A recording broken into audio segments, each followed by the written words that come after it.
Bom dia, pessoal. Nós somos estudantes da Universidade São Francisco de Educação Física e nós estamos aqui com o Pedro e desde já agradecemos a sua presença por estar aqui com a gente hoje. Sou o Andrei. Pedrão, valeu. Obrigadão pela presença. Valeu, Anny. Cara, a gente já trocou uma ideia por fora e isso daqui nada mais é do que um trabalho que pode se prorrogar depois, quem sabe por um bom tempo.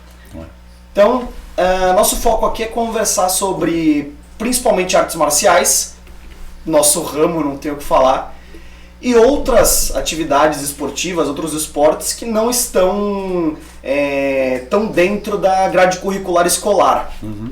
Então, artes marciais, parte de dança, natação, tudo que for fora do que o pessoal na escola gosta, ou melhor, não estuda, a gente quer abordar aqui no geral. Uhum. Então, eu gostaria de perguntar primeiro, fala um pouco sobre você, de onde você veio, de onde vem essa vontade por artes marciais, fala um pouco de você aí. Beleza, Anny e Nanami, muito obrigado pelo convite. Tô um pouco rouco hoje, por conta desse tempo frio, então não sei se a minha voz vai sair boa. Bom, então meu nome é Pedro, como vocês apresentaram, eu treino artes marciais desde os meus 14 anos, especificamente o Hapkido, que é a arte que eu treino há mais tempo, né? Já treinei outras artes antes também. E o meu interesse veio, na verdade, fazer parte de um clube onde tinha arte marcial. E eu sempre gostei, como toda criança, de assistir filme, ver o pessoal pulando, Bruce Lee, Karate Kid, Van Damme, nossa. Eu assistia os vídeos e ficava pirando em casa, né? Eu me achava o Bruce Lee quando eu acabava de ver o filme. Queria sair pulando para um lado para o outro. E sempre tive esse interesse por artes marciais. E quando a criança tem o interesse, ela tem que ser estimulada, né? Eu dei sorte de estar num clube onde tinha artes marciais, porque a minha escola não oferecia. Então eu treinei artes marciais desde os 14 anos, treinei até os meus 17, fui fazer faculdade, mudei de estado.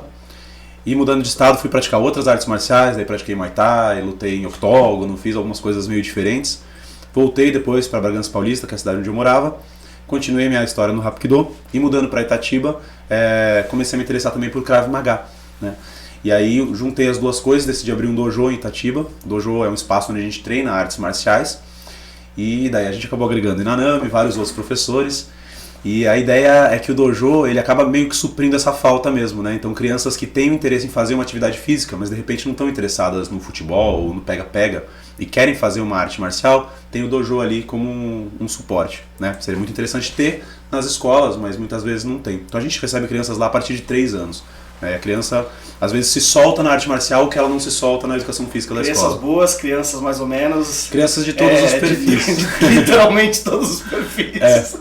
A gente tem, é muito interessante, né? Tem criança que é hiperativa, tem criança que é tímida e independente de qual seja a característica comportamental da criança, o que a gente observa é que se ela está fazendo o que ela gosta, ela se desenvolve mais. Então uma criança tímida que vai para a arte marcial, ela consegue se soltar. Uma criança hiperativa que vai para a arte marcial, ela consegue se conter, né?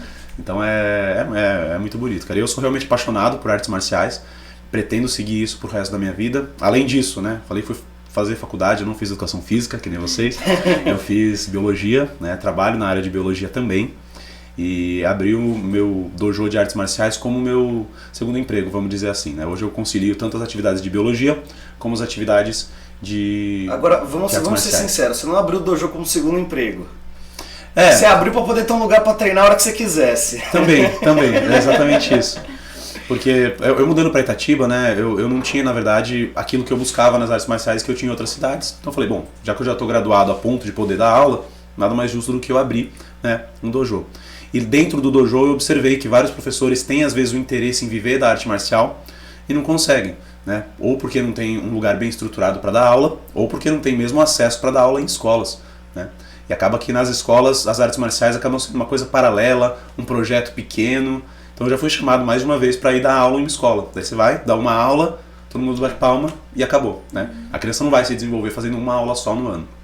Então ter isso na grade curricular eu acho que seria muito interessante, né?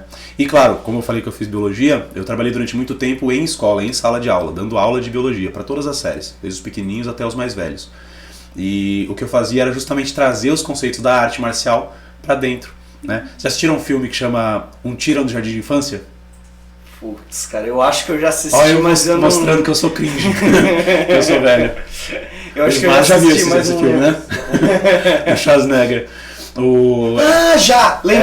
Lembrei ele qual é um tiro, cara, super sério. E aí ele tem que se infiltrar no jardim de infância. E ele entra lá, as crianças pulando pro lado pro outro, ele começa, sentido, né? Todo mundo olhando sério. E isso transforma a vida das crianças. E é muito engraçado porque transforma mesmo. Então eu entrando para dar aula de biologia em salas que os professores tinham até medo de entrar, porque as crianças só faltava trepar no lustre. 2 batidinhas na mesa. Fala, pessoal, silêncio. As crianças já assustavam. E a partir disso você conseguia... segurar um bambu. Não, nada. Não precisava bater na cabeça de ninguém. E com isso você conseguia conduzir as crianças pro lado que vocês queriam. Tem histórias, em outra hora a gente vai contar as histórias do professor Hernani. E por que o Hapkido, Pedrão? Cara, o Hapkido pra mim ele foi meio que uma descoberta. Tá? Convenhamos que Hapkido não é uma coisa tão comum.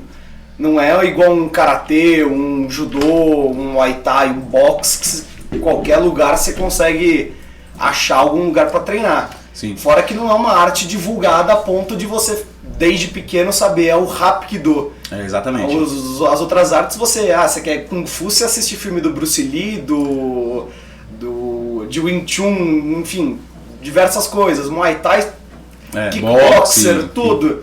Agora, Hapkido é uma arte que não é tão divulgada, não é tão propagada no geral. O Hapkido ele vem crescendo no Brasil. E justamente é isso. Normalmente quem faz Hapkido não conhece o Hapkido, vai fazer uma aula e se encanta na hora de fazer a aula. Porque olha que interessante. Vocês assistiram Karate Kid, por exemplo. E aí quando você vai fazer uma aula de Karatê, isso tô falando meio que geral. A primeira coisa que o professor fala, não, mas o que tá no Karate Kid não é Karatê. Porque dá uns pulos, dá uns giros, dá uns mortais, isso tem no Karatê. Aí você fala, é verdade. Aí você vai fazer Kung Fu, aí fala, não, mas o que tem nos filmes do Bruce Lee não é Kung Fu. Kung Fu é diferente e tal. Aí você fala, mas o que é isso que se passa nos filmes? E o Hapkido ele preenche justamente essa lacuna, né? Olha que interessante, o próprio Kung Fu do Bruce Lee, que a gente está tão acostumado a ver, as coreografias eram coordenadas por um cara chamado Jihan Jai. Esse Jihan Jai nada mais é do que o discípulo direto do Yong Suk Choi, que foi o criador do Hapkido, né? Então, na hora que o Bruce Lee viu uma apresentação de Hapkido, que são movimentos muito cinematográficos, ele pegou o cara e falou assim, não, você vai treinar a minha equipe e você que vai montar as coreografias. Então muito do que você vê até nos filmes do Bruce Lee não é Kung Fu, mas é Hapkido, né? O Jihan Jai até aparece em um dos episódios, né, com uma faixa dourada, vestido de kimono. Então assim, o Hapkido ele é uma arte muito completa. Ele é uma arte que tem os chutes, tem os socos, mas também tem o treino com armas brancas, nunchaku, espada, tem a parte de respiração, tem a parte de meditação, tem a parte de acrobacia, né? Então coisas que, por exemplo, você fala, não, isso aí é ginástica, porque é mortal, é chute voando, é deslocamento correr na parede. Isso tem no Hapkido, né? E não vai ter nas outras artes marciais, né? Que o foco é mais a luta e as diferentes modalidades de luta. Então o Hapkido preenche isso. Então a criança ela fica deslumbrada, né? Vai lá e vê alguém usando espada, usando nunchaku. E por isso que o Hapkido vem crescendo cada vez mais no Brasil. Hoje em dia já é muito mais fácil achar uma academia. Realmente, há uns anos atrás, era muito complicado.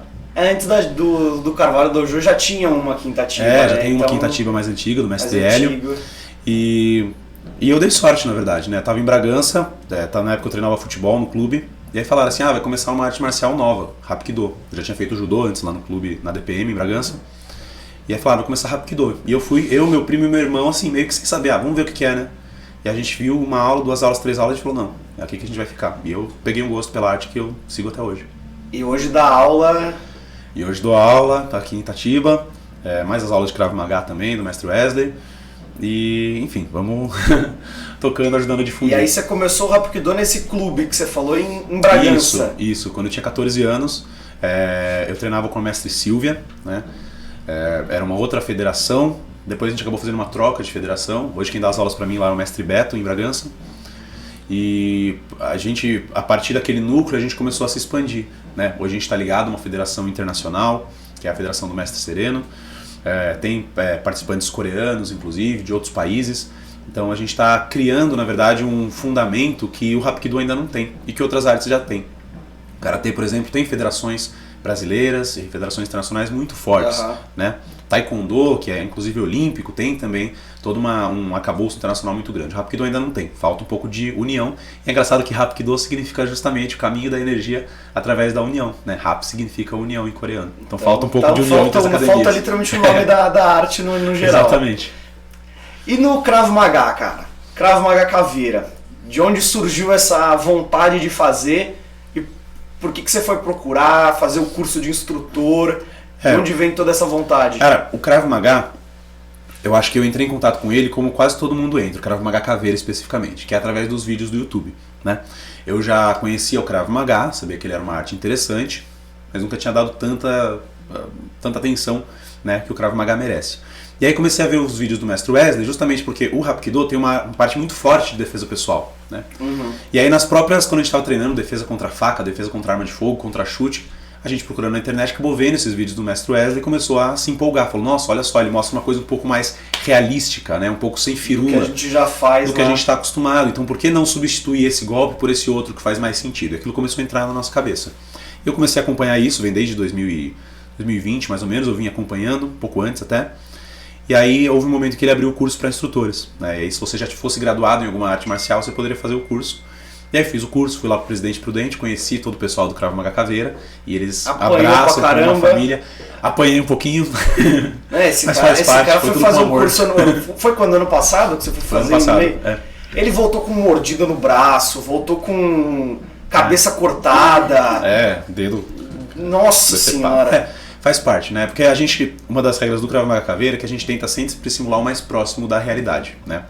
E para você simular o mais próximo da realidade, você não pode ficar, tipo, cheio de dedos. Então algumas coisas a gente vai mais pra frente e acaba tendo algum tipo de machucado, mas é tudo dentro de um ambiente controlado, né? E claro, já que a gente tá falando de ambiente escolar, não é algo que você colocaria uma criança para fazer, né? Mas um adulto que se dispõe a isso, fala, não, eu quero ir, nem que eu caia me machucando. Bom, eu treino arte marcial há muito tempo já, né? Vou fazer 20 anos de arte marcial ano que vem. Que deve ser a idade de vocês, praticamente.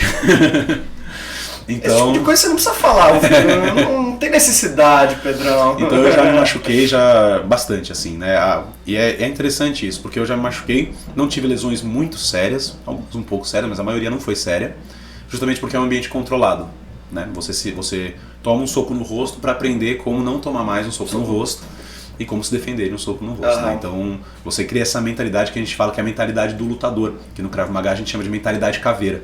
Né? Você pode ter tomado um soco, você pode ter tomado uma mordida, pode ter rasgado o seu braço, você continua indo pra cima, porque o mais importante é você defender a sua vida. Certo. E aí, além dessas duas artes que são as que te levaram pra onde você tá hoje, que você continuou e não parou, que mais você... Todo lutador tem uma arte principal e vai se desbravando no meio de outras aí que acaba não dando continuidade. Eu gostaria Quais de são aprender... as outras aí que você já praticou ou que teria vontade de praticar? Eu gostaria de aprender todas, né? Mas eu tenho um problema de tempo e um problema de corpo também. Você não consegue aguentar fazer todas as artes marciais. Experiência própria. Atualmente eu dou aula de Hapkido, de Krav Maga, treino Jiu-Jitsu e treino Tai Chi Chuan, que faz parte do Kung Fu. Já treinei Judô, já treinei Capoeira, já treinei Muay Thai, já treinei Boxe, mas... por enquanto são essas que eu tô levando, né? O Jiu-Jitsu para ter uma base de chão e o Tai Chi Chuan porque é uma coisa fora de sério na questão do equilíbrio, na questão da respiração, né? Na questão do alongamento. Então eu acho que são artes que se complementam. Na medida do possível, mais pra frente eu penso em fazer outras também, né? Cada arte serve para uma pessoa diferente. E essa aqui é uma das maiores vantagens lá do dojo. Como a gente tem muitas modalidades, né? A gente tem cerca de 10 modalidades diferentes. Cada criança que chega lá, ela consegue assistir aulas, fazer aulas experimentais de todas antes de escolher.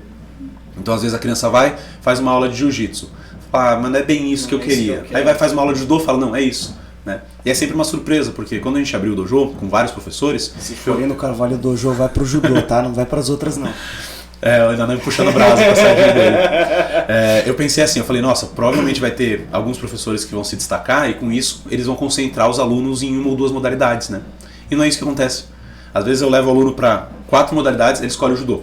Daí eu pego outro aluno, levo exatamente para as mesmas 4, ele escolhe o karatê. Levo para as mesmas 4, ele escolhe o hapkido. Então você vê que tem algo da criança mesmo, né? É a partir do interesse dela que ela vai atrás. Então, por exemplo, karatê tem muita gente que vai por conta do Karate Kid agora do Cobra Kai, né, da série nova. Então a criança já chega lá procurando karatê. E tem umas que entram, fazem aula de karatê e falam, caramba, é isso. E tem outras que falam assim, não é isso. De repente, se tivesse só o karatê sendo oferecido, ela vai falar, não é isso, sair e falar, não gosto de artes marciais. Mas a gente tem a possibilidade de falar, vai experimentar o judô, vai experimentar o hapkido, vai treinar o jiu-jitsu. E aí alguma delas fala, nossa, isso aqui, gostei muito, me achei. Né? Então, é muito bom. Certo. Agora eu tô com uma curiosidade. A Anne já treinou alguma arte marcial hoje? Não. Nenhuma arte marcial? Eu sou muito assim longe disso, não entendo nada. De verdade. E não pensa em treinar tipo, pra se defender, se acontecer alguma coisa na rua? Senão você dá um baixo fone pro Nanami e fala, Nanami, vem me ajudar. Eu tive vontade de aprender jiu-jitsu. Ah, é muito legal, cara. É muito bacana. Sério. Mas vamos ver aí ao longo da... Olha, tem um canal aberto agora. Agora já vamos falar disso, só buscar. Eu acho muito interessante, eu acho muito legal, tipo assim, as crianças, sabe, desde pequenas já se interessar nisso, eu acho muito bacana. Isso é muito legal, cara. Meu, é falando muito em bacana. criança, acho que não tem exemplo mais claro de criança em arte marcial do que nossos dois campeões, né? Sim. Que é o Gabrielzinho, campeão brasileiro de jiu-jitsu, que na semana passada. Aham. Onde foi o campeonato? Foi em Barueri. Barueri. É. Pô, quantos anos ele tem? 12, 13 Tem anos? 12 anos, ele treina desde os 8, né? Então se vocês olharem lá depois no Instagram do Dojo, vocês vão ver todas as fotos da evolução dele na equipe Black Bull, né? Ele é aluno do Sensei Thiago Ferreira, que por sua vez é aluno do Mestre Barbosa, também bem conhecido no Brasil. E ele começou a treinar com 8 anos e persistiu. E olha que engraçado, né? A gente estava ontem fazendo uma entrevista para a TV, lá no Dojo, e aí o Thiago contou um pouco a história dele, e o pai dele falou que ele era muito agressivo. Então com 8 anos ele tinha uma agressividade muito grande. E eles falaram, vamos colocar ele numa arte marcial. E hoje o Gabriel tem uma cara de E tranquilidade. hoje é uma flor, cara. Não, ele, cara, né, ele chega e conversa, super educado, né? Por exemplo, a gente chegou lá e aí ele foi entrar no tatame, né? Sempre cumprimenta na hora de entrar no tatame, tem toda uma rigorosidade pra isso. E daí ele já perguntou, posso varrer o tatame antes deles chegarem? Eu falei, pode, claro. Ele foi lá, pegou a vassourinha, varreu todo o tatame. Então imagina esses 4 anos fazendo isso, o que não alterou na vida dele, né? Ele é um exemplo. E aí foi lá treinando pesado, né? Ele tem uma característica de treinar com os adultos, né? Porque não tinha tanta criança no jiu-jitsu, agora até tem um pouco mais. Mas antes só tinha ele. Então durante vários anos ele treinou com adulto. E o nosso treino de jiu-jitsu é pesado, né? Você carrega o outro nas costas. Você corre na rua debaixo de chuva. E ele tá lá, firme e forte. Né? Agora está começando a crescer em altura, está começando a pegar um pouco de massa muscular. Não, e é impressionante a mudança física do Gabriel. Sim. Porque a gente está com o dojo aberto faz o quê? Vai fazer um ano agora. Vai fazer um ano. Meu, quando o Gabriel começou, que o Thiago foi pra lá com jiu-jitsu, o Gabriel era uma bolinha, cara. É, redondinho. Ele era literalmente um ursinho Pooh. E agora o moleque deu uma espichada e ele tá forte. Não, ele então, tá criando muita massa. A mudança física e, pelo jeito intelectual, ética do Gabriel mudou bastante. Comportamental. Isso é uma coisa muito importante da gente desmistificar, porque como vem muitas mães no dojo, algumas vêm justamente com esse questionamento. Ah, mas meu filho não vai ficar agressivo se ele começar a treinar arte marcial? E é justamente o contrário, é exatamente o contrário. O aluno ele não fica agressivo, ele aprende a conter a agressividade, né? No karatê eles falam conter o espírito de agressão. E isso na verdade reflete em todas as artes. A gente fala que o aluno que luta, ele não briga, né? Primeiro porque ele sabe lutar, então ele sabe que seria uma covardia ele brigar com alguém que não sabe lutar. E segundo porque ele sabe todas as consequências que vêm. Então na luta, se você faz um golpe errado, se você vai pra cima de alguém, você tem na hora imediata já o retorno. Então ele aprende que na vida é assim. Tudo vai ter uma consequência. Fora isso, isso que eu acho legal da arte marcial. Diferente de outros esportes, em que você chega lá, bate o sinal, começa o esporte. Você treina, acabou o sinal, você vai embora. Na arte marcial tem toda uma questão filosófica. Então os alunos sentam todos, os professores falam sobre a arte marcial, falam sobre o comportamento, falam sobre o que tem que ser seguido, mandam os alunos ficar sentado, parado, olhando pro nada. Isso faz com que o aluno crie uma sensação de respeitar a autoridade. Bota pra pagar. Bota pra pagar, né? Entrou errado, Nada a mexer de fazer isso com o aluno. O aluno entrou, faixa desamarrada, paga 10 flexão. Aluno de 8 que a moleza vai pro exército, pô. E é legal que você vê que e aí você fala assim, putz, e os pais, né? Como é que ficam em relação a isso? Era uma preocupação minha também, eu já falei pro Nanã várias vezes, falei, nossa, imagina se a gente dá uma dura no menino, o pai fala assim, não, meu filho não vem mais aqui. É justamente o contrário. Os pais buscam. Então olha só o que é. Eu ouvi um pai e uma mãe chegando, falando assim, eu quero colocar meu filho aqui e tal. Eu falei, tem uma questão de disciplina, tudo. Não, eu quero que ele seja disciplinado. Eu falei, mas é porque pode ser que ele chore, pode ser que ele fique, né, desconfortável. Aqui tem a diferença da disciplina normal e tem a diferença da disciplina no judô, que é um negócio exatamente. um pouco... E os pais falam que eles querem exatamente isso. Eles falam, não, meu filho está muito indisciplinado. Eu quero colocar ele aqui porque eu quero alguém que dê bronca nele. E às vezes os pais perderam esse tato de como dar bronca, né? Às vezes o pai e a mãe trabalham o dia inteiro, ficam em contato muito pouco tempo no filho e não querem dar bronca, querem, curtir o filho. E aí eles levam pro dojo pra gente ensinar a disciplina, né? Então, e aí sobra pra quem? Muito, cara. Sobra pro sensei. Não, mas o mais legal da relação aos pais é que assim, você pode botar a criança pra pagar 100. A criança pode estar agonizando de dor e sofrimento no chão. O pai tá sentado no banco, olhando pro filho e dando risada. Você pega o pai do Luan e a mãe da Valentina, o pai da Valentina, meu, você tá colocando a criança no sofrimento. Os pais estão lá do outro lado, sentados de braços cruzados, assim, risado. O papel do pai é muito importante também, tá? Porque se uma criança, o professor fala assim, ó, tem que ficar sério agora, e a criança sai correndo pro pai, e o pai pega a criança e abraça e leva embora, isso não é bom pra criança. O bom, na verdade, é o que já aconteceu várias vezes no dojo, que é o pai falar assim, bem feito, volta lá, quem mandou fazer errado, né? E essa disciplina é uma coisa muito importante, né? Fora que, por um lado você tem a disciplina, por outro lado a criança tá dando cambalhota, tá pulando, então a criança se diverte ao mesmo tempo que ela vai aprendendo sem nem perceber, né? A disciplina. E aí quando começa a ficar graduada nas faixas, começa a ensinar os outros, não é assim, tem que comportar, não pode falar, sem você tá falando. É bonito de ver. Eu sou apaixonado, né? É muito bom, é muito bom. E Pedrão, você falou que você é formado em biologia, você foi professor de biologia... Sim, 5 anos. Por 5 anos. Dentro da sala de aula, não sei se você tinha conhecimento dos seus alunos que praticavam ou não alguma coisa de artes marciais. Você chega a ver diferença de comportamento dentro em sala de aula dos alunos que praticavam ou não? Sim. Alguma coisa bem explícita que desse pra ver uma diferença? Sim, eu agora não sei se eu via isso justamente por eu já ter essa vivência nas artes marciais, ou se é uma coisa nítida para todos os professores. Porque como eu já tinha essa vivência de artes marciais, na hora que eu falava, o pessoal falava, pessoal, agora, eu falava literalmente que nem arte marcial mesmo, todo mundo bracinho do lado, levanta a carteira, eu dava aula de laboratório, né? Então a gente tinha que sair da sala de aula e ir até o laboratório. E normalmente era uma algazarra. Primeiro que eu ficava em silêncio, até todo mundo ficar em silêncio, e eles ficavam assim, né? Daqui a pouco ficava todo mundo em silêncio, cutucava o professor quieto ali. Daí eu falava, todo mundo fecha o olho, respira. Eu falava, agora vai todo mundo levantar e ficar do lado da cadeira. Eles levantavam, mão reta, isso. Agora vai fazer uma fila, quando for sair vai fazer a reverência, que nem a gente faz. A molecada te adorava, eles te odiavam assim de um jeito. Eu tava até pensando nisso antes de vir pra cá, cara. É muito engraçado isso, né? Porque você age desse jeito e você acha que os alunos não vão gostar. Só que é justamente o contrário. Eles precisam da figura da autoridade, né? Isso é muito importante para as crianças. Então, eu dei aula só em escola particular, né? Em escola particular, eles têm o que a gente chama de Ibope. Eles passam para os alunos, semestralmente ou bimestralmente, um Ibope, uma folha com o nome de todos os professores, e cada aluno, da idade que for, tem que botar professor ruim, mediano, ótimo, razoável, explicar se for ruim, nossa, quais são os motivos. Essa folha minha quando eu fazia, eu tava ferrado.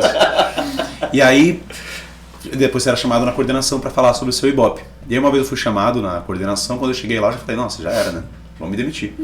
Eu entrei lá e falei, o Ibope da sala, sei lá, o 8º ano A. Eu falei, eu tenho certeza que foi ruim. Daí o coordenador falou, se ele estiver assistindo, ele vai até lembrar. Ele vai falar, por quê? Eu falei, porque essa sala é uma sala que eu entro e boto 3 para fora, quase todo dia. Eu entro bagunçando e falo, pra fora, mando pra direção, sou bravo com eles, porque eles bagunçam muito, e se não for bravo eles não vão aprender. Daí ele mostrou pra mim, tinha tipo 95% de aprovação. Era o Ibope mais alto daquela sala. 5% era dos 3 que você sempre mandava pra ser, fora. Não, mas as outras desaprovações é que não era ótimo, era bom, mas não tinha nada de ruim. E daí eu falei, nossa, que curioso isso, tipo, eu sou rígido com aquela turma e mesmo assim eles gostam. E aí o coordenador falou uma coisa pra mim que eu nunca esqueci. Ele falou assim, Pedro, o maior problema que eu tenho, olha que profundo que é isso, o maior problema que eu tenho nessa escola é professor que quer ser amigo de aluno. Olha aqui, né? Porque no primeiro momento você fala assim, não, o professor tem que ser amigo dos alunos. Mas o problema é que você tem que ser amigo e continuar exercendo a autoridade. A partir do momento que você começa a ser só amigo, sabe, a galera tá fazendo bagunça, eu bagunço junto, ninguém quer estudar, eu não estudo, a aula que era pra durar 50 minutos, eu fico 10 minutos falando e o resto fico brincando, conversando. Vocês já devem ter tido professores assim. Isso é péssimo. Primeiro porque o aluno não aprende, ou seja, o pai vai cobrar a escola que o aluno não está aprendendo, e aí o pior dos casos, o próprio aluno não dá moral ao professor. Então o aluno fica brincando o semestre inteiro com o professor é super amigo dos alunos. Chega lá no Ibope, nota 0, professor. Não aprende nada. Então o aluno ele não sabe que ele precisa aprender, que ele precisa ter aquele conteúdo. Na hora que você chega lá, rígido, né, e fala, pessoal, agora a gente vai bagunçar, mas não agora. Agora a gente vai prestar atenção na aula, 5 minutinhos, no final a gente dá uma descontraída. Aí os alunos prestam bastante atenção, né? Isso faz toda a diferença. E daí o que eu percebia é que os alunos que já tinham feito arte marcial, na hora que eu explicava qual era o sentido da aula, eles já, na hora, entendiam. Os que não tinham praticado tinham uma certa resistência a mais, né? Mais um motivo pelo qual talvez arte marcial nas escolas seja uma coisa interessante, né? Para passar esses conceitos de disciplina, né?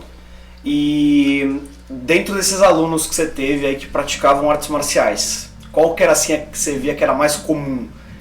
O que De você arte vê marcial? hoje que é mais Cara, comum no meu de qual arte marcial é mais comum? Mas assim, eu vou colocar na molecada mesmo, assim, de ensino fundamental e médio, de escola. Cara, na minha vivência, o que mais treinava era judô, de arte marcial, tá? Por quê? Peraí, você tá falando de quando você estudava ou de agora? De agora. Porque eu dei aula em Atibaia muito. E Atibaia tem muito japonês. Atibaia tem um então ponto tinha muito forte de judô. judô. Não só tinha muito judô, como tinha muito aluno dentro das escolas que era bolsista de judô, né? Então tinha muito judô. Tinha muito judô, muito beisebol também, né? Mas pensando em arte marcial era principalmente o judô, né? E aí sim, nas escolas que eu dei aula tinha judô, né? Fornecido como matéria optativa. Em algumas, outras não tinha, mas mesmo nas que não tinha, os alunos eram alunos do judô, né? Atibaia tem um núcleo japonês muito forte e se treina muito judô. Na verdade, isso é uma coisa interessante também, né? Se a gente pegar a educação japonesa, além da arte marcial ser obrigatória lá no Japão, alguns conceitos que a gente usa na arte marcial eles usam na sala de aula. Como, por exemplo, você vai entrar no dojo, você tem que varrer o tatame, né? Vai sair, você tem que varrer, deixar tudo limpo. Chegou, tem que ter o seu kimono dobradinho e tal. Na escola é isso também. Na escola japonesa, o aluno chega com o uniforme dobrado, terminou a aula, os alunos vão lá e varrem a escola. Falta esse senso de responsabilidade, né? Do aluno falar, pô, eu sou responsável pela sujeira. Eu não vou deixar pra tia, não vou deixar pra professora. Eu sujei, eu vou ter que limpar. E é isso que eu fazia também. Tipo, por exemplo, às vezes terminava a aula 5 minutos antes, eu falava assim, pessoal, vamos dar uma geral na sala. Aí eles iam, falavam, recolhe todo o papelzinho, ó, do seu lado tem um papelzinho, do seu lado tem um papelzinho, raspinha de borracha, eles limpavam tudo. É fantástico, cara. E é legal que no dojo eu vejo isso na minha turminha, né, das crianças. Que, meu, você tem criança que hoje que você tá acabando a aula, ela vira pra você, o Luan. Meu, ele olha pra cima com uma carinha de gato molhado e fala assim, sensei, posso varrer o tatame? Você não precisa mais pedir, chega no ponto que você não pede mais, a própria criança ela vai e quer varrer, se diverte varrendo depois. E aí é o que a gente pergunta pros pais, né? Eu sempre faço a piadinha, falar, e na casa ele tá varrendo também? E normalmente nas primeiras aulas, não, na casa ele não faz nada. Depois de um tempo, passam algumas aulas, agora ele começou a varrer em casa também. Então olha que é muito legal, cara, é muito bacana isso. E o pai acaba podendo usar isso também como um artifício, né? Falar, você varre lá no dojo, por que não vai varrer aqui? Aí a criança, é verdade, a criança vai e varre. A gente dá cartas pro pai usar contra o filho. Exatamente. Não só isso, né? Como a gente tem uma proximidade muito grande com os alunos, a gente, e como se fosse um segundo pais, pai. né? Com os pais também. Com os pais a gente tem uma proximidade. A gente fala com os pais, também. Se estiver indo ruim na escola, vem fala com a gente. Se tiver um caso de disciplina, fala com a gente. Se estiver brigado na rua, fala com a gente. Porque às vezes a gente tem um acesso diferente. A criança briga na rua, tem vergonha de contar pro pai o que aconteceu, mas pro sensei ela conta. Então quando a gente puxa lá, já falou, o que aconteceu? Seu pai falou que teve uma briga e tal, né? Porque desde o começo a gente já fala, né? Cada vez que a gente ensina um golpe pra criança, principalmente pros mais novos, a gente fala, não pode usar na rua, não pode bater no colega, não pode bater no irmão, né? Isso você vai usar pra defesa, né? Ou pros campeonatos. Então a gente fala, o que aconteceu, cara? Não falei pra você que não podia usar na rua? Aí a criança acaba se abrindo, né? Foi porque xingou minha mãe. Foi porque a pessoa estava me batendo o dia inteiro, já tinha reclamado com a professora. Então a gente dá esse acesso para as crianças. Um outro perfil muito grande de crianças que a gente atende são crianças que foram vítimas de bullying, né? Crianças que sofrem nas escolas. Sim. O pai procura a arte marcial, às vezes pelo motivo errado, né? Eu quero que meu filho fique aí para meu filho bater nos outros, né? Não é bem aí isso, né? Não, para ele se defender. Eu já vi muitos pais falando assim, para meu filho deixar de ser bobo, né? Mas às vezes a gente, convivendo com o aluno e conversando, a gente vê que não era bem isso. Não é que o aluno era bobo, é que tem um aluno dentro da escola que está causando um problema, né? E aí acontece a gente falar com a diretora, e falar com a professora, ligar lá e falar assim, quero saber sobre o jornal, você é pai dele? Ele falou, não, sou o professor de arte marcial dele. E quero falar que ele está aprendendo arte marcial. Ou seja, se tiver um aluno que está fazendo um bullying repetido contra ele está ensinado a se defender, com autorização dos pais. E aí ele vai se defender. Então se vocês não tomarem uma medida mais drástica, algo mais drástico pode acabar acontecendo, né? Porque é claro que você não quer que uma criança dê um soco no olho da outra, mas você não quer que seu filho tome também um monte de soco, rasteiro, seja jogado no lixo. Então é importante a gente entender isso. E aí a gente fala com os professores e a gente consegue achar esse caminho também, né? E aí outra coisa que começa a acontecer também, professores, diretores de escola já sabem, seu filho está treinando lá no dojo, que legal, então ele já é um aluno que respeita, é um aluno que sabe das coisas. E é legal que o dojo ele é uma porta aberta para qualquer lado de Itatiba, né, cara? Sim. Você quer gente de escola, você tem o pessoal de escola, você quer o pessoal da prefeitura, você vai pro pessoal da prefeitura, você tem o pessoal da educação física, tem pessoal de educação física, secretaria de esportes, então é um lugar ali que juntou desde do empresário até Todo mundo. Todo mundo, geral. É a questão da uniformização, né? Quando você entra lá e bota o kimono, todo mundo tá com o mesmo kimono, todo mundo padronizado, todo mundo é igual. E todo mundo vai aprender as mesmas regras, vai aprender a mesma maneira de conviver. É muito bacana, cara. Legal vocês verem, a gente vai colocar lá no Instagram os depoimentos dos pais, pra vocês verem o que eles falam, senhora, cara. Porque não fica faz mais com os bonito outros ainda. do judô, não. Não, Você vai me quebrar. Eu vi uma aguinha. Fica à vontade.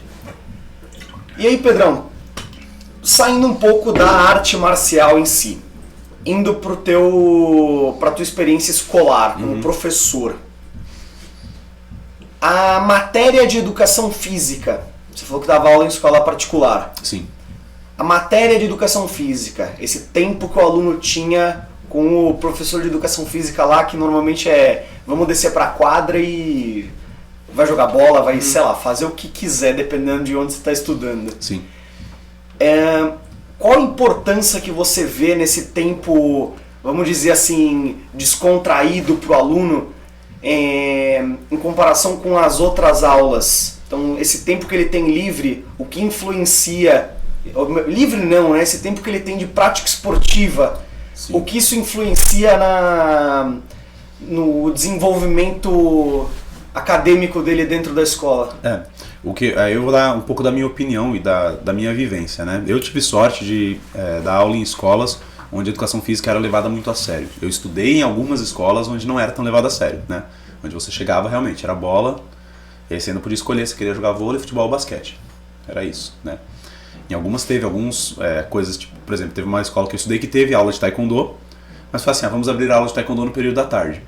Era o professor de física que dava aula de taekwondo, e aí eu falei, vou entrar, né, porque eu gosto de arte marcial, já treino Hapkido.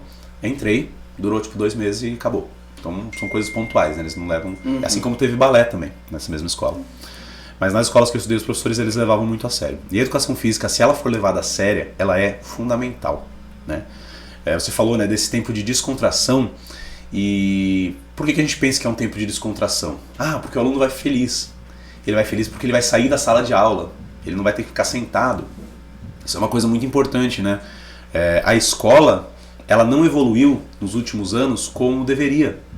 Tudo evoluiu. A tecnologia evoluiu. As nossas relações evoluíram. A maneira de você falar com as outras pessoas, a maneira de trabalhar evoluiu. Mas a escola, ela ainda está muito travada naquele modelo em que a criança fica sentada na sala de aula durante 90% do tempo. Né? Isso é péssimo para a criança. Hoje em dia as crianças com aquele hábito multitarefa que elas têm, elas não conseguem ficar aqui olhando para a luz o tempo todo. Elas começam a tremer a perna, elas começam a cutucar o amigo, começam a jogar bolinha para um lado para o outro, porque elas querem fazer algo diferente. Então na hora que você fala, agora vamos para a quadra, nossa, a criança só falta rasgar a camisa e sair correndo de felicidade. Tá? Agora, por exemplo, na escola que eu dei aula, eu dava aula principalmente de laboratório. Então a gente tinha um segundo momento de descontração. Que a criança saía da sala de aula para ir para a educação física, saía da sala de aula para ir para o laboratório, nossa, mexer com coisas e tal. Então eu acho que a gente deve migrar cada vez mais para essa saída das crianças da sala de aula. Porque sair da sala de aula já é algo muito benéfico, para a criança espairecer, para o dia correr mais tranquilo, né? Tem algumas iniciativas nesse sentido em várias escolas que eu vejo. E quanto à educação física, a criança muitas vezes tem um gosto pela educação física, algumas vezes não. E mesmo assim ela gosta, por quê? Porque ela sai da sala. Então eu já vi situações que a criança sai da sala e não treina na educação física. Fica segurando o celular e o casaco dos amiguinhos. Mas não quer, só que ela tomando sol. Exatamente. Anne, você praticava educação física, né? Você não ficava tomando sol não, né? Não, Tá, que bom. A minha área escolar, eu era apaixonada pela educação física na escola. Que massa, cara, que massa. Então, e aí o que eu observava? Além da criança sair da sala, que já é uma coisa legal, a criança gasta energia. A criança aprende coordenação motora. E aí, em cada etapa do desenvolvimento cognitivo da criança, a educação física vai ter um papel diferente, né? Então, a criança que está lá aprendendo a fazer uma brincadeira, jogando a bola para outra quando é pequenininha, ela vai aprender a mexer a mão para poder escrever melhor, por exemplo. Né? A criança que está correndo de um lado para o outro, saúde, lasqueira! correndo, parando, fazendo arrancada, essa criança está aprendendo como andar de maneira mais adequada, né? Vai aprender como ficar com postura na sala de aula, então vai trazer todos esses benefícios para o corpo. Além dos benefícios para o corpo, os benefícios óbvios de a criança vai estar mais cansada, a criança vai ter gastado a energia que ela precisava gastar, ela vai conseguir se controlar melhor. Tem a questão hormonal, a criança está num período de desenvolvimento, né? A gente fala que o corpo é uma máquina que foi feita para estar se movimentando, ela não pode ficar parada, senão ela enferruja. Então a criança tem que estar se movimentando, então é fundamental que exista isso. Só seria interessante que todas as escolas utilizassem metodologias diferentes, para que cada criança pudesse se achar dentro da educação física. e que na medida do possível nas outras matérias também fosse isso abordado. Então eu já vi, por exemplo, aulas em que o professor de matemática se juntou com o professor de educação física. E aí pegaram várias bolas, colocavam números nas bolas e faziam cálculos jogando a bola de um para o outro. Aí a criança fala assim, nossa, adorei a aula de hoje, fiquei jogando bola com meu amigo, só que ela estava aprendendo matemática. Ela não estava aprendendo educação física, vamos dizer assim, né? Então a educação física meio que é uma coisa que deveria permear tudo, permear todas as aulas, em momentos adequados, claro, né? A criança também precisa aprender a sentar e prestar atenção, mas eu acredito que quanto mais a educação física ficar transversal entre todas as matérias, vai ser muito benéfico. E aí, claro, você vai perceber na própria criança quais são as aptidões dela, o que ela mais gosta, né? Tem criança que gosta de correr, tem criança que gosta de futebol, tem criança que gosta de chutar, tem criança que gosta de dançar, né? E você não pode tolir a criança de fazer outras coisas. Que a educação física na escola, querendo ou não, inclusive é o objetivo dessas conversas que a gente vai fazer aqui, é mostrar que para as escolas que existe muito mais além do futebol, do basquete, do handball, do vôlei. Sim, com e certeza. querendo ou não é o que é... Tudo bem que tem a grade curricular, o planejamento escolar que tem matéria de luta, tem matéria de ginástica, tem... Mas o que você falou é uma aula ali pontual. Sim. Não é uma coisa que não dá tempo nem de você desenvolver o mínimo interesse em quem está fazendo. Exatamente. Que a aula de educação física na escola normalmente é o quê? 50 minutos, uma hora? 50 minutos, Às vezes, uma ou duas vezes por semana. Dependendo da escola que você está, ainda aquela dobradinha. Sim. São 2 aulas na semana, junta as duas Na no época do mesmo meu ensino dia. médio eles ainda jogavam pra tarde de educação física. Então você tinha que ir almoçar e depois voltar à tarde pra fazer educação física meio que se quisesse, assim. Então, eu não é lembro dado quando, o valor, eu né, estudei que aqui deveria. fiz meu terceiro ano, meu ensino médio no Bom Jesus. Era primeiro e segundo ano do ensino médio, a gente tinha 2 aulas por semana, que eram tudo dobradinha. Era uma seguida da outra. E no terceiro eles cortavam. Então só tinha uma aula por semana, num horário assim, o pior que pudesse ser, só pra falar que dizer tinha. que tem, né? Porque Então, o currículo é obrigatório. Eu vejo hoje que a educação física em escola ela é mais um tempo de descontração do que algo realmente de aprendizado. É o que eu falei, eu passei por escolas boas, assim, que a educação foi levada bem a sério, nas escolas que eu dei aula, né? Realmente faz uma diferença absurda, assim, né? Eram grandes professores dando aula de maneira correta, então eu nunca vi um dia, tipo, hoje vai ser o dia de jogar futebol. Tinha, tipo, campeonato de futebol fora do horário normal, né? Mas no horário de educação física, o tema vai ser futebol, então a gente vai aprender o quê? Fundamento. A criança aprendeu os fundamentos do futebol, como correr, ficava chutando e tal. Então é diferente de só largar, às vezes tinha, tipo, né, uns 5, 10 minutinhos ali só pra dar uma descontraída jogando bola. Isso que eu via na passagem, né? Eu levando as crianças pro laboratório, passava pela quadra e via eles treinando. Mas era isso, e as crianças desenvolviam esse amor pelo esporte, né? O esporte é fundamental. Eu lembro que minha irmã, por exemplo, eu sempre falo pra ela, desde que ela é nova, eu falo assim, não importa qual esporte, algum esporte você vai ter que treinar, tá? E ela mesmo assim ficou muito tempo sem treinar nada, mas agora ela tá fazendo crossfit, pelo menos. Alguma coisa, já é alguma coisa. Mas coisas assim, por exemplo, o caso da minha irmã, né? Olha, aí a gente vai até para outro lado, além só da questão escolar, né? A minha irmã queria treinar Hapkido quando era nova e minha mãe não deixou. A minha mãe falou assim, não, imagina, a menina vai treinar Hapkido? Eu treinava, meu irmão treinava, minha irmã quis, minha mãe não Mas deixou. é a mesma história da Dona Lourdes. Giovanni já contou pra você a história de uma senhora chamada Dona Lourdes? Sim. De 50 e tantos anos. É uma mulher de 50 e tantos anos, que acho que ela tem 5 irmãos. E durante a infância dela inteira, todos os irmãos praticavam um monte de coisa. E a mãe dela não deixava ela praticar nada. Então a vida dela na infância parece que era dentro de casa, cuidando de coisas de casa. E depois que ela passou dos 50, ela foi procurar o Giovanni em Hortolândia e falou que quero começar o karatê. Olha que massa. A mulher, muito pelo legal. que eu... Giovanni, depois você me corrige, mas acho que a mulher foi campeã paulista, campeã brasileira, sul-americana, Olha. na categoria dela ali no karatê de kata. Então, é aquela história, não Sim. é pra todo mundo, cara, desde Não, com certeza, criança cara. até E quando a gente pensa mais velha. na questão de prefeitura, na questão de gestão pública, tanto de gestão escolar também, olha que engraçado, a gente fala nas Olimpíadas nos países que mais ganham medalhas, que são justamente aqueles que incentivam o esporte desde pequeno, né? E incentivar o esporte nada mais é do que oferecer o esporte para todas as crianças. Qual é o esporte? Todos os esportes, para ver qual é a aptidão. Eu lembro que todo mundo falava assim, tipo, na Rússia, as crianças, não sei se é assim, né, ou se era uma lenda urbana, mas na Rússia a criança tem 5 anos, o governo vai lá, pega a criança, faz ela treinar todos os esportes para ver qual que ela gosta mais. E qual que ela vai melhor. Aquele que ela vai melhor, investe. O pior é que da Rússia não dá pra gente desconfiar de nada, né, cara? Então, aí a criança quando vem lá com 12 anos tá ganhando todos os campeonatos mundiais e indo para as Olimpíadas. aí você fica pensando, putz, quantos talentos no Brasil às vezes não estão sendo descobertos porque não está sendo oferecido. Então talvez tenha um cara, sei lá, numa cidade do interior, e o cara é um talento nato de karatê, de hapkido, de judô, só que não vai pra frente porque nunca falaram pra ele, ó, que isso aqui é uma arte marcial, bota o kimono e vem treinar. E aí essa criança vai ficar consumida pelo ambiente, não vai perceber, talvez mais pra frente descubra quando já seja tarde Por demais. isso que é necessário, né, as aulas artes marciais na escola, para as Sim, crianças já com crescerem certeza. e entender, né, o assunto. Eu mesmo, no meu ensino fundamental, nossa, era perfeito. Eu tinha nas aulas que a gente falava sobre luta, a professora colocava colchonete. Colocava 2 pessoas lá pra colocar, tipo, pra mostrar os passos, sabe? Uhum. Achava incrível. Dança, ginástica, a gente tinha que apresentar trabalho com a ginástica, sabe? Uhum. Só que aí fui pro ensino médio, aí era só tomar sol. Ah. Aí era só os meninos jogar bola. Só Nossa. que eu tenho 4 irmãos, então eu não cresci brincando de boneca, eu nunca gostei. Era empinar pipa, era brincar na rua, era jogar bola, então eu gostei dessa área de esporte, sabe? Então, era eu e os meninos jogando bola na quadra, as meninas tomando sol. Então isso eu senti muita falta, sabe? Sim. E desde o ensino fundamental eu tinha essa mentalidade, sabe, cara, educação física. Pra mim, as crianças falarem quadra, pra mim era muito, sabe, muito legal. É, sabe? não, Tipo, eu as sou crianças se apaixonada divertem pela alegria muito, das cara. crianças, sabe? Sim. E é isso. Eu tive sorte no meu ensino médio. A Cíntia vai me encher o saco por causa disso, por causa da minha vida que eu vou falar agora. Mas eu tive sorte que ela era uma professora que puxava outras coisas. Olha aí. Então, Tá vendo? hoje ela tem o Tendadin, né? Ali Uhum. perto uma perpendicular a Expedicionários. Aham, sim. Então ela levava as coisas de ginástica pro Bom Jesus, pra dar aula pra gente. Na época que teve parte de luta, eu lembro que ela deu uma aula pra eu falar de judô, deu pra um amigo meu falar de karatê. Olha que legal. Então ela abriu espaço pra quem era da área. Então, olha como é que a coisa acontece.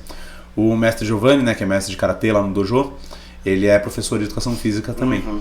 E aí ele fez uma atividade numa escola no Morro Azul, que é um bairro um pouco mais afastado aqui de Itatiba, em que ele falou sobre as artes marciais. Inclusive acho que você participou, o mestre Riso participou, e falaram um pouquinho sobre cada arte marcial para as crianças que moram numa zona rural. E pronto, foi isso, foi uma coisa pontual falando. O que aconteceu? Os alunos entraram em contato para se matricular no dojo para começar a treinar, porque o aluno se encantou. Então, de repente, Não, e o pior é que tem casos de que é o aluno mesmo. é o aluno pegava e falava, O pai, Lucas, não, lembra do pega Lucas? o ônibus, me leva até lá e traz de volta depois, morando na zona Teve um rural. menino que entrou no judô logo depois dessa aula que ele deu no Borra Azul. Não foi nem o pai, o menino tinha o quê? 11, 12 anos? É. 12 anos. Ele mandou mensagem no Ele WhatsApp mandou mensagem, ele entrou em falou, "Quero contato, ele matricular." fechou. Nossa. Agora O você moleque fez imagina, tudo. se ele fez isso com 12 anos, significa que, sei lá, dos 6 até os 12, ele já poderia estar fazendo. Uhum. Mas não estava fazendo porque não era oferecido, porque não tinha na zona rural, porque ninguém mostrou pra ele o que era. No momento que mostrou, ele se encantou, né? E esse aluno Lucas é um Lucas, exemplo. volte pra gente, por favor, cara. Ele é um exemplo, porque ele justamente ele parou. Porque depois de um tempo acabou ficando inviável, ele vindo do Morro Azul sempre, né? Vindo da zona rural pra cá. Então na zona rural não tem, né? Então olha o que a gente perde de talento possível, né? Porque a gente não consegue oferecer em todos os lugares. Agora, futebol talvez tenha. Exatamente. Por que não fazer isso com as outras, né? Exatamente. E aí, Pedrão, pra gente na reta final aqui, saindo um pouco da parte física da arte marcial. Há um pouco você comentou da parte filosófica, ética que a arte marcial tem. Como você vê essa parte da arte marcial na vida de uma criança, principalmente? O que você vê da influência dessa... Ó, eu vou dar um exemplo do Hapkido, que é o que eu convivo há mais tempo, tá? Mas isso também existe no Krav Maga, também existe no Judô, no Karatê, existe em todas as artes marciais, que são artes marciais mesmo, né? Às vezes, algumas coisas que a gente chama de arte marcial vão muito para um lado esportivo, em que o aluno entra, treina e vai embora, né? Acontece em alguns lugares como Muay Thai, aulas de MMA, né, que é artes marciais mistas. Aí o aluno aprende diversas maneiras de bater, de apanhar, de defender diferente de várias artes marciais, no MMA no caso. Mas não aprende a filosofia dessas diferentes artes marciais, né? Então, por exemplo, no Hapkido a gente tem o lema do Hapkido. Então a gente fala um lema sempre quando termina. E cada criança enxerga cada aluno, na verdade, não só as crianças, enxerga de uma maneira diferente. Então, por exemplo, eu estava dando aula ontem para quinta-feira pro Hapkido Baby, né? Que são os pequenininhos, de 3 a 6 anos. Eram 2 alunos, um de 3 e um de 5. E, né, a aula é muito mais lúdica, eles brincam, se divertem, fazem o chute meia boca, tal, mas vão aprendendo aos pouquinhos. E aí no final eu coloquei eles para falar o lema. Eu falei, eu vou falar, vocês repetem. Eu sempre falo pra eles, né? Na hora de falar o lema tem que ter cara de concentração, né? Eu faço assim, falo, cara de concentração. E as crianças fazem uma cara de mal. E aí, um deles foi repetindo exatamente o que eu falava olhando pra mim, assim. Então eu fiquei pensando, nossa, esse aluno ele tá tentando entender o que significa as palavras, né? E claro, isso vai ser repetido até entrar na cabeça dele. O outro não sabia falar direito ainda, de 3 anos. Então ele repetia meio que, né, sei lá, a gente começa, pelo espírito esportivo do Rapido. Ele falava, pi, papido. E era isso. Só que os pais ficaram abismados porque uma criança hiperativa corre. Na hora que eu falei que tinha que prestar atenção no lema, ela ficou paradinha assim, ó. Nem entendeu o que ela estava falando. Então olha só, você não vai imaginar que essa criança está compreendendo o sentido filosófico do Hapkido. Só que ela já está assimilando aos poucos, porque ela está parada, porque ela está olhando para cima, porque ela está ouvindo e repetindo. Então cada criança vai assimilar isso de uma maneira diferente. Mas ao longo de um ciclo, e isso que é o mais legal da arte marcial, né? Escola é muito importante. Só que a escola você vai estar num período da sua vida. Na escola, tipo, né, o ensino básico, ensino fundamental, ensino médio, depois na faculdade. E depois você vai trabalhar. A arte marcial, normalmente quem segue o caminho da arte marcial, treina a vida inteira. Nunca para, né? Então tendo, por exemplo, um dojo de arte marcial, eu tenho alunos ali que eu espero que fiquem pela eternidade no dojo, né? Não é o aluno vai treinar, quando chegar ao final ele passa. Então a ideia é que talvez no primeiro momento, no primeiro treino, nas primeiras semanas, nos primeiros meses, ele não entenda ainda a filosofia, né? Ele meio que replica o que ele está dizendo, mesmo um adulto, né? Mas ao longo do tempo, em cada conversa, isso vai sendo assimilado, né? Quando a gente fala, né? Por exemplo, no lema do Hapkido, respeitar os nossos superiores. Então no primeiro momento você ouve, repete, tá bom, respeitar os nossos superiores. Depois você vai de novo, você fala assim, peraí, respeitar os nossos superiores. Bom, sem ser um superior. Respeitar os nossos superiores. Não, a polícia superior, os comandantes, respeitar os nossos superiores. Né? E tudo isso pro resto também, né? Amar a pátria, amar os nossos pais, né? Ser humilde, tudo isso coisas que a gente fala no lema, cada arte marcial tem o seu lema. Isso são coisas que vão sendo incutidas. Fora o dia a dia, né? O cumprimento, o respeito, né? Respeitar os mais graduados no tatame. Então, por exemplo, respeitar os nossos superiores, embora seja algo que está no lema, mesmo sem estar no lema, mesmo sem ter um lema, às vezes, a pessoa já sabe, não, aquele cara ali é faixa azul, aquele cara ali é faixa marrom, aquele cara ali é faixa preta. Então tem uma hierarquia lá dentro. E essa hierarquização ajuda os alunos a saberem, beleza, eu tenho que respeitar aquele cara porque ele está há muito mais tempo de estrada do que eu. Então se ele fala que o golpe tem que ser desse jeito, é porque ele sabe mais do que eu, né? Então ajuda até os alunos a, como a gente fala, baixar a bolinha um pouquinho. Né? O aluno chega lá falando assim, eu chuto, eu sei fazer, tá, faz tal golpe. Ó. Não é assim, cara, é tal jeito. E o aluno vai criando essa humildade também, de falar, realmente. Então é fantástico. Criar humildade, além de saber ouvir, sim, criar humildade para mostrar depois também, né? Sim, pra com quem certeza. tá entrando. Exatamente.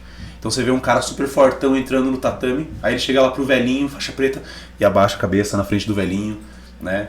E fica ali todo humilde. Você fala, meu Deus, mas esse cara é muito maior, por que ele tá abaixando a cabeça pro velhinho? Aí você começa a perceber, putz, esse é o respeito, né? E claro que você quer também alcançar essas faixas, né? Com certeza. Tem essa questão competitiva também, que faz parte. Você fala, eu quero ir pro campeonato, eu quero ganhar uma medalha de ouro, eu quero chegar na faixa azul, eu quero aprender esse golpe rápido. Olha como é legal quando o sensei, eu achava isso muito legal, e acho legal fazer isso com os alunos hoje, quando o sensei fala, você, ó, faixa branca, vem cá, mostra como é que é o golpe que a gente treinou semana passada. Você vai lá e faz o golpe direitinho. Aí todo mundo bate palma. Compensação quando ele não faz, vai dar um ódio no professor, mas me sobe o sangue de um jeito. Mas é muito legal. Os alunos buscam isso. Daí o aluno que não faz, ele fala assim, nossa, não, na próxima eu tenho que fazer. Na próxima eu vou ter que aprender. E aí a gente escuta dos pais isso. Nossa, ele gostou tanto que ele fica em casa treinando agora.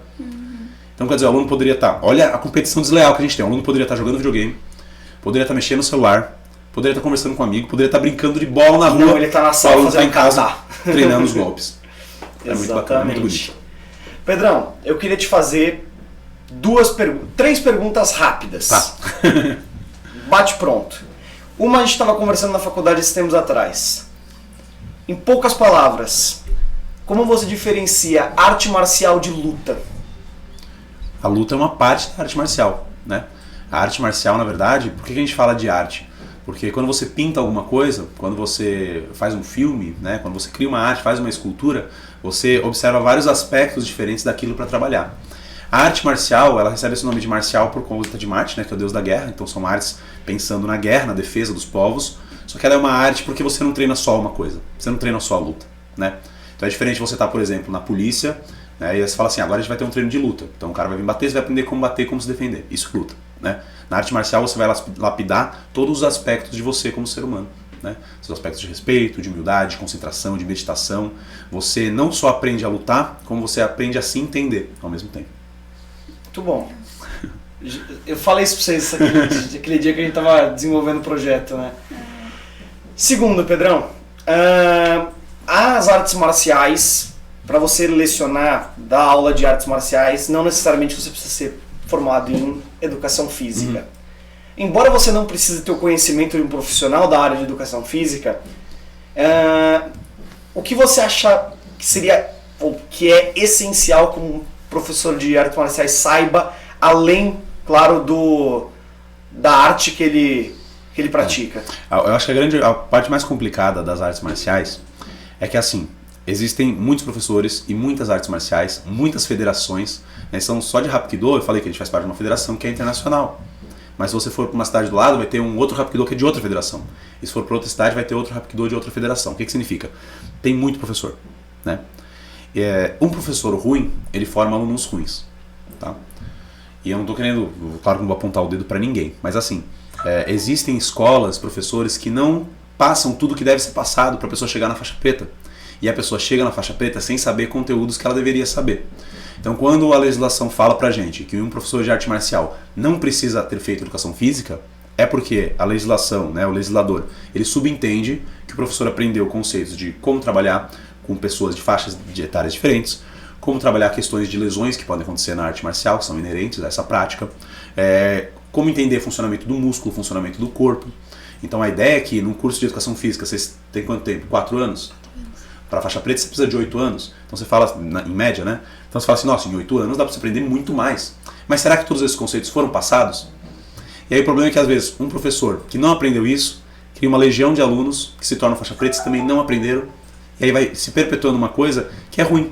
Que aí é você e a cada geração diminui mais ainda. Diminui mais. Então você vai treinar com um professor, você fala assim, não, beleza, ele não tem educação física, mas ele é professor, ele treinou 10 anos de arte marcial. Só que às vezes o cara não tem um conceito básico, o aluno, sei lá, torce o braço, o professor não sabe o que fazer, né? O aluno tem uma luxação, o professor não sabe o que fazer.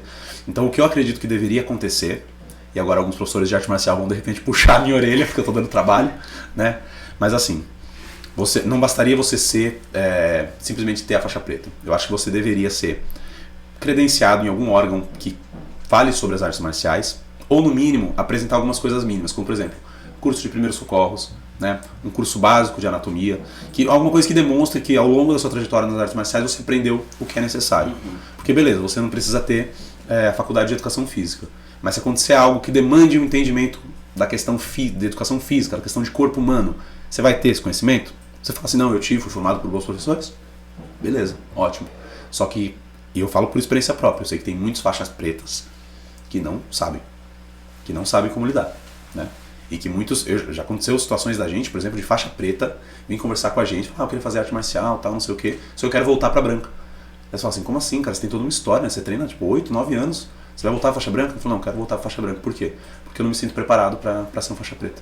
Porque eu não aprendi tudo que deveria ser aprendido. Então eu acredito realmente que não há necessidade de você ter a educação física, mas existem componentes curriculares da educação física que todo professor de artes marciais deveria saber. Certo. Pra acabar, o que você gostaria que as artes marciais fossem pro ambiente escolar? Eu acho que a gente tem que tentar se espelhar em algumas situações que já deram certo em outros países, tá? Falando de Brasil, a gente não tem as artes marciais dentro do ambiente escolar como a gente tem no Japão, por exemplo, né? Japão, na Coreia. Então eu acho que a gente tentar se aproximar disso seria um caminho interessante, né? Ter arte marcial dentro do componente curricular. O ideal mesmo seria que todas as escolas pudessem oferecer, dentro da educação física, todas as modalidades para o aluno fazer. Mas se a escola não puder, porque tem uma questão de infraestrutura, de contratação de professores e tal, que possa de repente a escola fazer convênios com dojos, por exemplo, né? Fica a dica para as escolas de Itatiba. Fica a dica. Se de repente você pegar os alunos e falar assim, tem um grupo de alunos aqui, eles estão interessados em fazer aula de karatê, fazer aula de judô, né? A gente tem dentro do nosso dojo vários professores que são professores de educação física também. E aí o aluno poderia treinar arte marcial em paralelo à escola. Ou seja, ele estaria fazendo uma atividade física, mas dentro daquilo que ele gosta e de algo que ele vai levar para o resto da vida, né? Então quando você vê um empresário, o cara tá lá resolvendo um monte de problema e o cara sai da empresa tira o terno, coloca o kimono e fala assim, vou treinar. Ah, mas você já é faixa preta já há 30 anos, mas faz parte da minha rotina. O cara incorporou o que é artes marciais mesmo. Uma mudança na vida dele, vai refletir na vida, nos relacionamentos familiares, nos negócios e assim por diante. Show. Pedrão, muito obrigado, cara. Agradeço aí a participação no primeiro programa. Na estreia. Na estreia ali no 000. Semana que vem a gente vem com o Gi e com a Ju. Ah, que massa. Que aí eles vão ter história pra contar. Sim. Domingo agora tem o... Hoje?